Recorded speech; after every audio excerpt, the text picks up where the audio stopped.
اعوذ باللہ من الشیطان الرجیم، بسم اللہ الرحمن الرحیم۔ سورہ مائدہ کی آیت نمبر 119 119 میں پروردگار عالم کا ارشاد ہے، قال اللہ ھذا یوم ینفع الصادقین صدقہم، یعنی صادقین کو صدق فائدہ پہنچائے گا۔ میں لفظ صادقین کے حوالے سے بات کرنا چاہتا ہوں۔ صادقین کون سی ہستیاں ہیں؟ جو سچ بولتے ہیں۔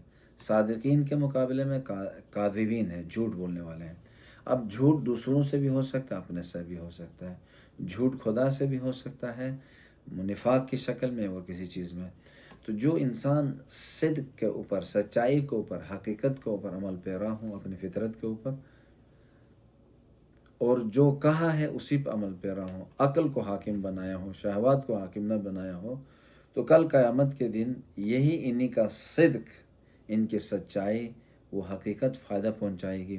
جس حقیقت پہ تھے اس دنیا میں، جس چیز کو کھا رہے تھے، جس چیز کو بنا رہے تھے، جو بنا رہے تھے، جو کر رہے تھے، جو بوئیں گے وہیں کاٹیں گے۔ اس کا مطلب یہ ہے، اور جب انسان غلط کام کرتا ہے، خراب کام کرتا ہے، تو یعنی وہ صادق ہے ہی نہیں۔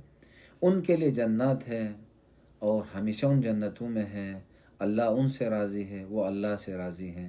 تو اگر یہ صدیق اور صادق لوگ ہیں تو ذالک الفوز العظیم، یہ صدق جو ہے انسان کے لیے بہت بڑی کامیابی ہے۔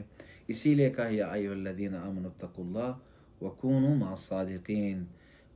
آپ جو ہے انسانوں کو رسول خدا اور خدا خطاب کرتے ہوئے فرماتے ہیں، اے ایمان والو، تقوی اختیار کرو، زمین ہموار کرو، اور پھر اس کے بعد صادقین کے ساتھ ہو جاؤ، تاکہ فوز عظیم تک پہنچ سکو گے۔